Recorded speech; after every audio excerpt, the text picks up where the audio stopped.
Today in Conversations That Convert, we're talking about 3 steps to a high-quality annual marketing plan for builders. This is part 3 and our final part on attracting new opportunities. Welcome to Conversations That Convert. Each week, Rick teams up with industry experts to tackle practical strategies in lead generation, marketing, and sales for remodelers, home improvement companies, and custom builders. From practical tips to deep industry insights, we cover everything you need to grow a stronger, smarter business. Brought to you by Builder Lead Converter, your perfect sales assistant. Hey, everybody. Welcome to Conversations That Convert. I have my trusty co-host, Drew, with me today. Drew, how are you doing? Hello, Rick. I'm doing great. Thank you for asking. Welcome to a new podcast episode. And I love this stuff, Drew. I don't know this. I'm probably geeking out because I love being strategic, and we're going through how to put together a 3-step high quality annual marketing plan for builders. And this, I think, oftentimes this planning gets way too complicated, and it should be simplified. So we are finishing up. This is part 3 in our series. So if you haven't heard part 1 and 2, just go back to wherever you're watching this, and you can see part 1 and part 2 or listen to it. But this is going to be our final part for attracting new opportunities. And the whole 3-step plan is based around 3 things: attracting new opportunities, capturing them as leads, and converting them into appointments, and then ultimately contracts. So next week, we'll be focusing on the capturing part and getting into that. But for today, we're going to be focusing on website tips. There's, if you haven't noticed, I'm sure you have, Drew, because this is your world we live in, but there's all of a sudden a whole lot of experts coming out there today and talking about things we need to be updated on our website for AI search and all sorts of good stuff. And it can be very confusing if you're hearing this sort of noise from the outside looking in. And so I think today we're going to try to provide some clarity on some of the foundational things you should be doing to have a high quality website, one that performs not only for search, but also for the user experience. And then ultimately, some things that you should be considering as you look at 2026, and also things that maybe, don't get too wound up about. So what do you think? Should we jump into it? Yes, please. Yeah. So we're going to start with content. And the reason I start with content on your website is because content is probably the number 1 or number 2 most important item that you have on your website. If you have the right content, it works for both the users. It also works for search, including AI search. If you have the wrong content, it doesn't work for anything. And I see a lot of builders with the wrong content. So let's start with written content, Drew. What are some of maybe some basic tips that you can give out to a builder on the type of written content they should have on their website? Regarding the content, I do have some mentions here, because you need to take in consideration that nowadays, because of the span attention, most visitors, they will probably scan the website. Mm-hmm. So homeowners, they read less than you might think, but it's really important the content and the writing to be value driven, and at the same time to be concise. It also needs to be focusing on clarity. You need to to check some of the aspects, like what you do, who you serve, where you serve, what is your process, and of course, why should they believe you. I would suggest also to include educational content such as FAQs, timelines, expectations. And another thing that is really important regarding the content is, as you know, the AI search tools, they heavily rely on written on written clarity. If your website has poorly written content, it will most definitely be ignored by AI, and at the same time by Google, because if you don't have enough content, it don't have what he needs for you to be indexed, so you can show up into search result. At the same time, the content is what what will build confidence for let's call it high ticket decisions. Yeah. So if I hear you, what you're saying correctly is the vast majority of content on your website is not necessarily for the user or the visitor. It's more written for search, traditional search, like a Google, where somebody's looking, for certain keyword phrases and they do a search for it and you show up on page one, or AI search. They're looking for an answer for a specific question. And that when you do write content for a visitor, it should be done where it can be easily scanned. Is that right? That's right. Usually, within the content, you use headings, which is that text that has a higher font than the rest of the content. Mm-hmm. That's what people are usually scanning, as we can see with tools that we are checking the activity on the website. Yep. So, so I guess as I always look at it this way, is that when I'm looking at my website and I'm trying to put content in there, I assume that my audience, my visitor, has I say a Twitter attention span, right? 140 characters or less. And Google does limit you to some of those title tags and heading tags you're talking about, where you only have so many characters, which is going to show up like in search and preview panes and things. But assume, yes, they're going to scan, assume they have a very short attention span. And when it comes to written content, I would say that, if you want to have a takeaway here, is just remember the content is designed to have you not be eliminated, because your lead is trying to cross you off their list. They're looking at maybe 10, 20, 30 builders. If they see the content where it doesn't make sense, it's not relevant to them, it's in paragraph form, it's not easily scanned, they're just going to click off you and they're going to go to one of your competitors' sites. So write so you do not get eliminated. I think that's the goal. All right, so let's talk about images next. Obviously, we are in an image-heavy business, right? Because people are dreaming or trying to visualize what they can build or how they can remodel their project. So you see a lot of builders' websites where they're doing a lot of images. Now, that can be good and bad, right? So what are some of the key things we should be looking for images? Indeed. So images are also very important. More important, maybe I'll get that back. It's not more important than the text, because everything is combined together, and that's what, let's call it a magic formula. Text, images plus videos. So regarding the images, you need to keep in mind that what you're selling is a visual product, right? So that's why the images must showcase the craftsmanship, or the style. It's really important to use your real project images. If you don't have them, don't have that, of course you can use some stock photos, but you need to keep in mind that using the real projects, it will build a trust instantly. It will be great for the images. You can also have a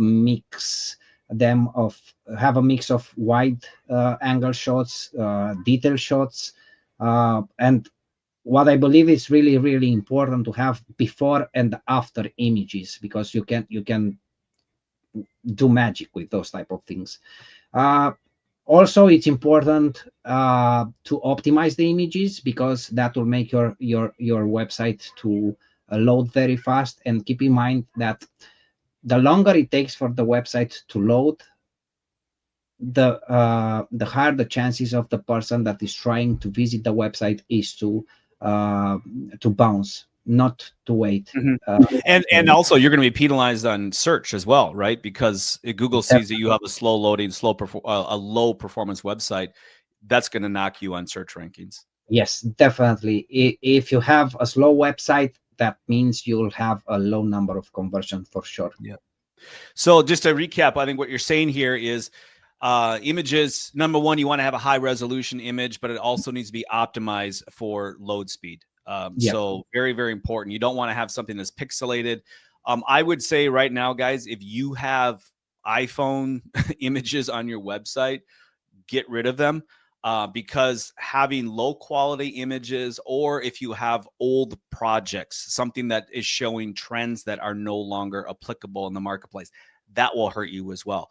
So if you don't, let's just say as an example, you say, I'm a kitchen remodeler and I want to focus on beautiful kitchens. However, I don't really have any good photos right now of beautiful kitchens. It would be better to use stock images that show an architectural motif that is high resolution, that is properly optimized on your website until you actually complete a project and hire a professional photographer and do spend the money. This is where you do want to invest money in professional photography. You will get it back tenfold from the return on investment as it relates to people logging onto your website, seeing your project photos, and then ultimately becoming a lead. So do invest the money. So it's better to have those stock images, replace them with professional photos, get rid of old aging project photos, get rid of your iPhone images. And one thing I do want to clarify, and we maybe disagree a little bit this on Drew, but I prefer using before photos and on social media, not on websites. Because again, what I'm looking at is that when that visitor is in your digital showroom or digital model home, which is what your website ultimately is that you want to create the highest emotional attachment possible. And showing before photos, you tend to lose that. Now, before and after on social media were great because you're showing what you can do with a space. People that are following that love that, but I'm hesitant to put it on a website because I don't want to lose that. Now, there may be exceptions, maybe on a blog post. That would be, talking about a project or a case study. That would be a good story. There's different things you could do, I would say, like in your services pages, if you're going to use case studies where you have a specific client with a specific problem, and this is where you started and this is where you ended. I think there are exceptions to that rule, but by and large, I don't like to use before images. But that's just me. That's just me. Good stuff. Okay, video. So a lot of you do not have video on your website. We have really jumped feet first into video for a variety of reasons. And talk about how a builder can use video on their website, Drew, and what's the importance. Video, they are game changers, and it's not just me saying it. Think about yourself. What do you consume more? Is it images, is it text, or is it video? So the thing with the video is that it connects people, and it also humanizes the brand. In this case, it's you, the builder, right? Because homeowners, they feel that they know you before they get the chance to meet with you, since they're watching you. So I would suggest with the videos to do recordings in two formats: landscape, which is mainly used for desktop apps, and portrait, which is used for mobile. Because attention, it shifts depending on device. As types of videos, I would suggest, and we know that they are working, are actually before and after explanations. And even if you have only the images, I would suggest you try builder lead videos to see what we can do there. Customer testimonials, that's really important. And of course, project walkthroughs. And why not our process overview, or meeting the team. I would suggest also to keep the videos as short as possible for top of page content, because longer videos can they can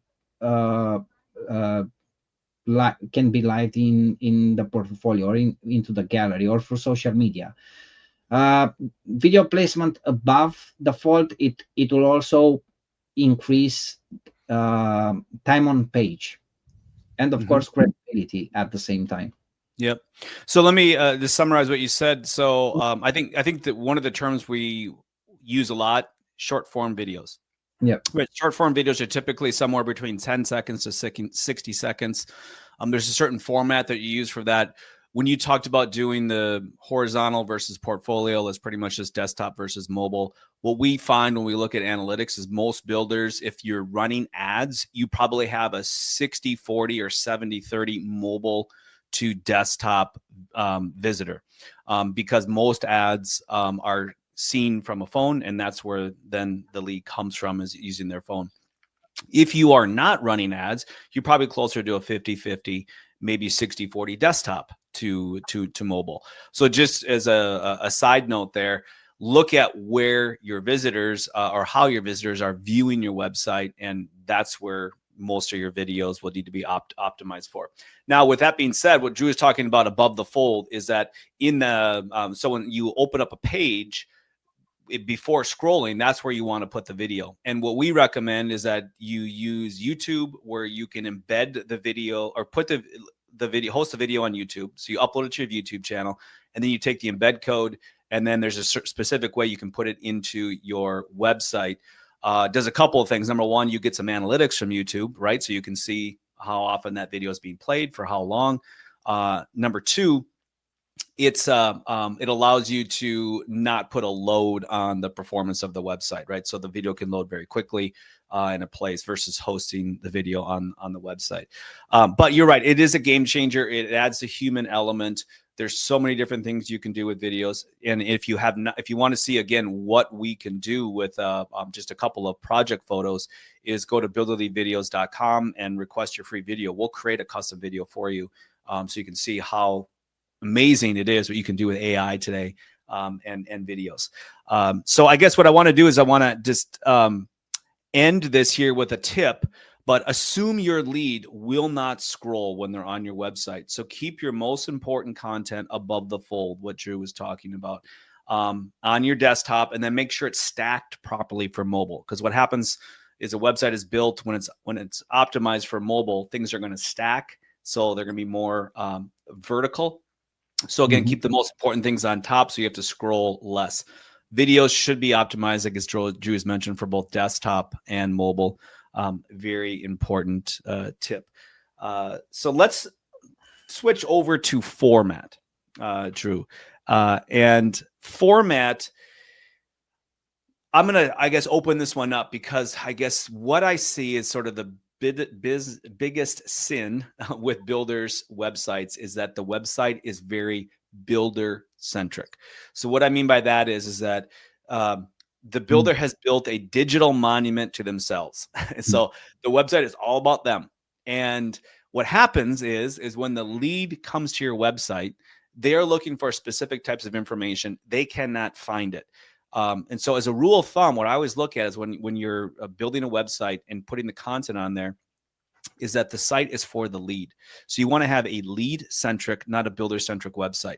Leads shop for information first, builders second. So they do not seek out a builder until they have gotten their required information they need in order to make a well-informed choice. And they have three choices. They can do the project with you, they can do the project with somebody else, or they can not do the project at all. And so that's what they're trying to figure out first and foremost is, can I do the project? So they have an idea of what they want to do. They're trying to figure out how much does it cost. They build or remodel within that budget, and they're looking for answers. So once they get some of those answers and that information, then the next step is to find a local builder. So first and foremost, all of your content on your website should really be designed for the lead. And what does that mean? Is that your website should be really focused on three different things. Number one, it should be designs. So that'd be floor plans for home builders, custom builders. It would be projects, project service pages. It would be budget, pricing information. And then the third would be locations. Again, because once the lead finds the information they're looking for, they're going to say, well, I live in this area. Do you serve my area? Or I want to build a home in this area. Do you build in this area? So again, the shopping by process of elimination. So don't give them any opportunity to eliminate you by not providing that information. And the approach that I like to take is the one-click approach. They only have to do one click in order to find the answer to their question, which is why it's so important to have everything above the fold so they can quickly access it. So that's my thought on lead-centric versus builder-centric. Anything you want to add there, Drew? Yes, you need to build for conversion, not for compliments. Whenever you're building a new website, because even though many builder sites, they look pretty, they don't produce leads, and that's what it should interest you. Structure of the website should guide visitors towards an action, right? Taking action. And that's why it's important also to have repeated call to actions throughout the website. You need to have also, you need to use clear service pages and not to have vague layouts. Another thing I would suggest is, of course, to have lead capture options, right? And that goes through lead magnets, through contact forms, or even like a budget pricing tool. Mm-hmm. Yep. We typically have at a minimum, 5 different ways a lead can engage a builder. You have to meet the lead where they're at. So again, you give them the information, you keep them on site, you make it engaging, and then you give them a call to action. So the next relevant step is once they find some of the information they're looking for, the next relevant step is to give them an offer to get more of the information they're looking for. So sometimes they'll do the click to call and they'll be talking to you. Sometimes it might be they just want to get more floor plans or design ideas, and you're not going to have a conversation with them for a year. You just don't know. So you have to have the right tools there. So let's talk about optimize for search, Drew. We've got traditional search and we've got AI search. Again, we talked about at the beginning of this episode, there's a lot of buzz out there today about AI search. And there's a lot of companies too that are saying, hey, we know how to rank in, ChatGPT or Grok or Gemini or, whatever it is. The answer is, Drew, go ahead and fill us in on what's evolving with AI search.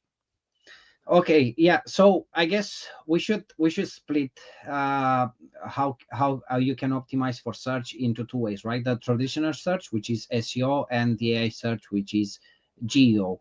So regarding the traditional search, as I was mentioning earlier, you need to have a good structure for the website. For example, you should definitely, if you want to focus locally, you should also have the structure of your site by service and also to add location. For example, we can say custom home builds in Austin. Another item that it's really important for both traditional and AI search optimization are the FAQs, frequently asked questions. In terms of a traditional search, another item that is really important is the backend. And this includes basically the meta description of the pages, the title description, the alt text for images, so you can show up into Google Images search engine, internal linking, and schema markup. For AI tools, as you've mentioned, people start using ChatGPT close to what they're using Google. There are other tools like Perplexity, Grok, Gemini, of course, and they are mostly used for research. So for the content that you're creating, it needs to have clarity, and of course to have structured FAQs. Have actually detailed FAQ section for each service that will also give you a boost for well, AI and tools. what's interesting about FAQs is we do an audit every 90 days for our client's site, and we kind of look at how their leads are using their site. What's interesting is you see a lot of website visitors using the FAQ section too. So I know they were initially put in place there for more AI search, but humans use them too. Yep. Yes, because we all ask the same questions, right? What interests us when we want to work with somebody? How much does Mhm. it cost? So we want answer to these questions, and we can see that people Yeah. are checking that section for sure. Yeah. Absolutely. So for optimize for search, and I guess for those of you that are considering building a new website, we always recommend WordPress, and the theme or the tool that we use is Elementor within WordPress if you really want to get into the details. And then we try to use as few plugins as possible, because the more plugins you have in WordPress, the more likely you can break things. So minimize that as much as possible. And there's just a whole lot that goes into it. So make sure when you hire somebody, you're hiring somebody who knows what they are doing, not only for building the website, but also for maintaining the performance of your site and building content as we go. Drew, let's shift gears into optimizing for the user experience. So we talked about optimize for search, making sure the website is lead centric.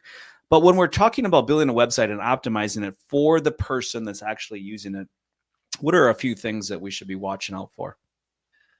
The first, I would say navigation, because it must be very simple, right? You need to have services pages. You need to have portfolio so you can show up your project. It would be great to have your process listed, of course, an about page where they can learn more about you, and the contact page where they can find you. Another thing that is really important is, of course, it needs to be optimized for mobile, because you can open it from everywhere. And usually what we're noticing is that um, people are researching and using the mobile version in order to check things, but when they need to get to a final decision, that when they're most probably be changing to desktop to see things bigger, right? Because on the mobile, the size is more limited. uh, the idea here for user experience is for the homeowners, they need to understand your offering in seconds. Yeah, very, very important. One of the things I know that we try to do is we try to build websites as shallow as possible for any of the content for the user experience. Like I said, get everything above the fold. Assume they're not going to scroll.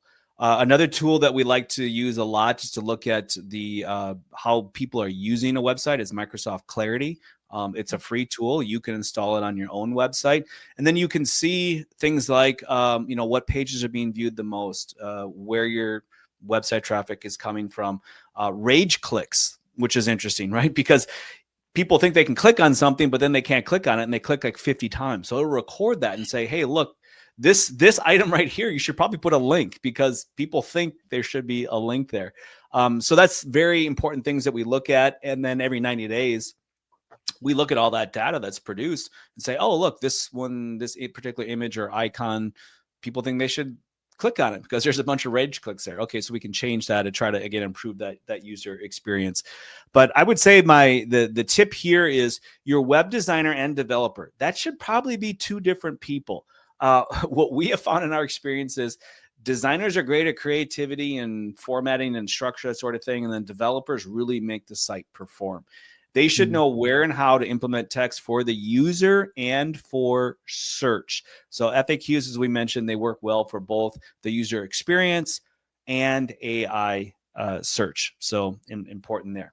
All right, last section today is we're going to get into visibility. So it's one thing to have a website that is optimized for the user experience, formatted correctly, performs well. Now we got to make sure it can be found.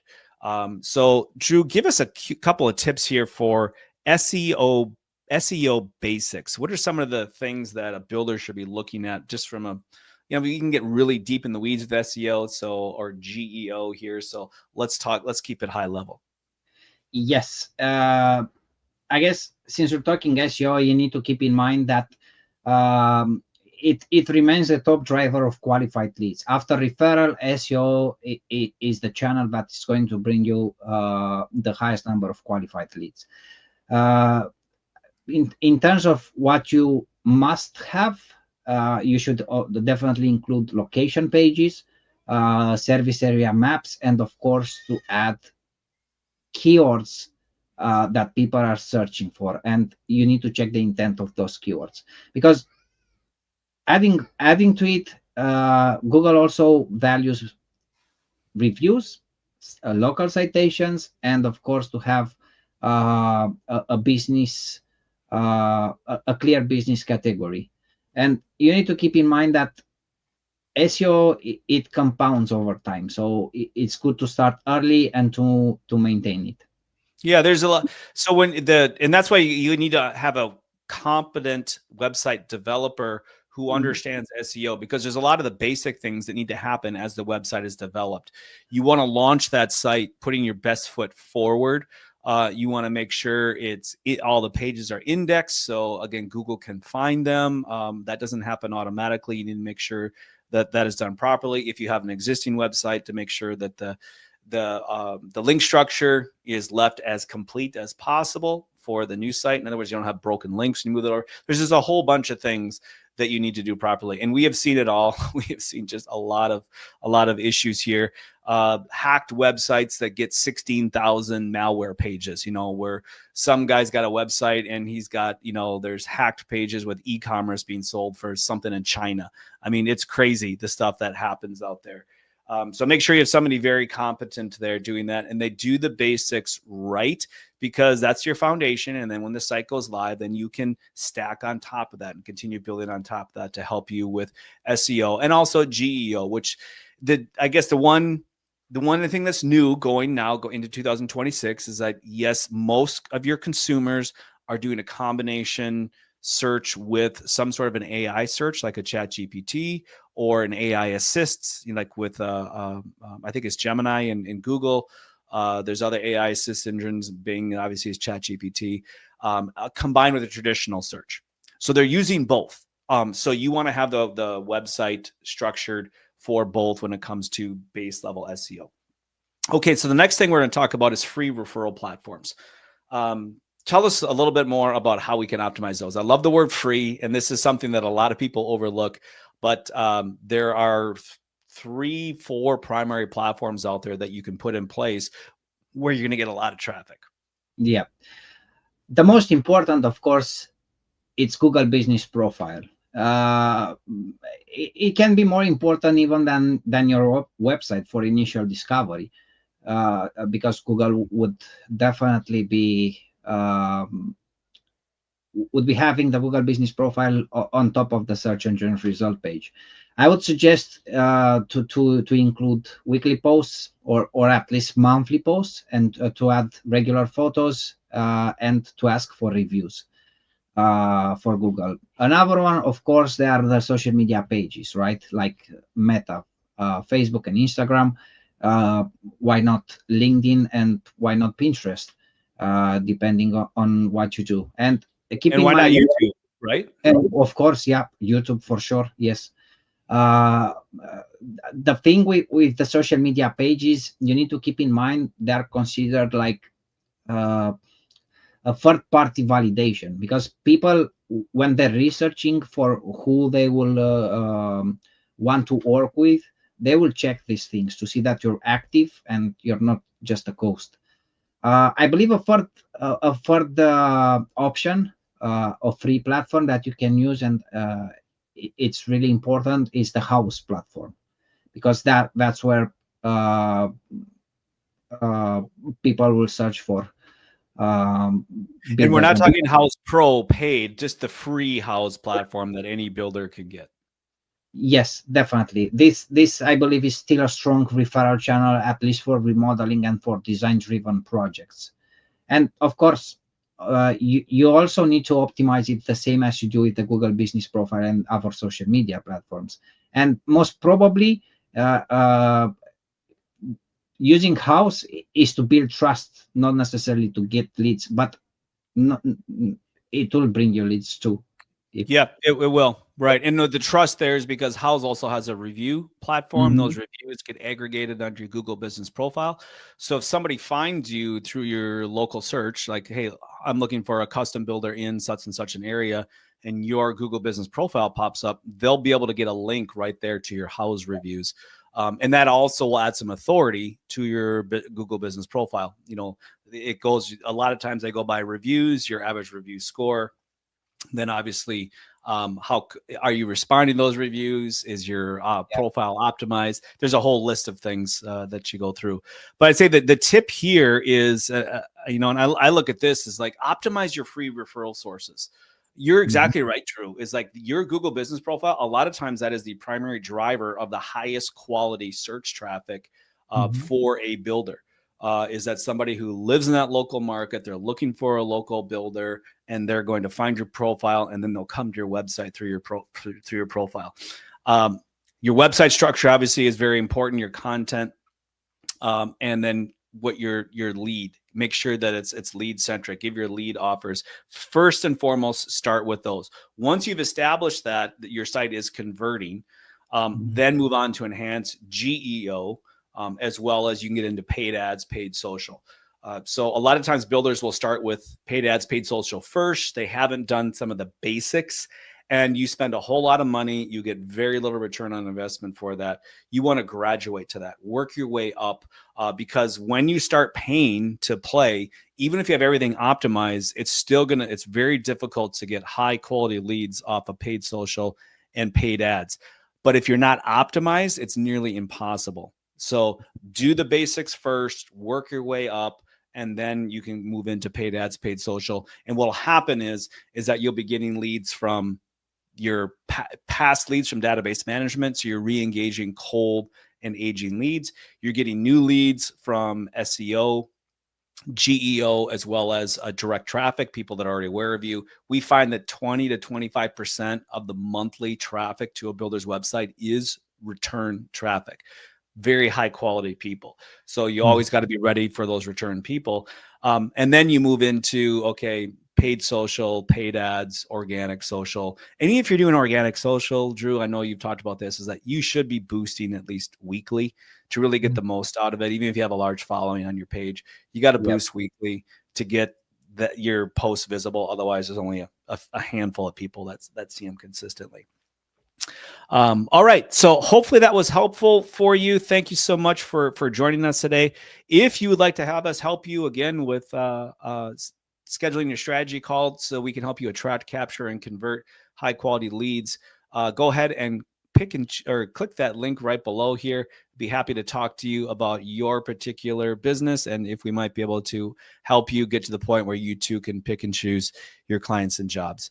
So for my brothers and sisters in Christ, may the grace of the Lord Jesus Christ, the love of God, and the fellowship of the Holy Spirit be with you all always. See you next time.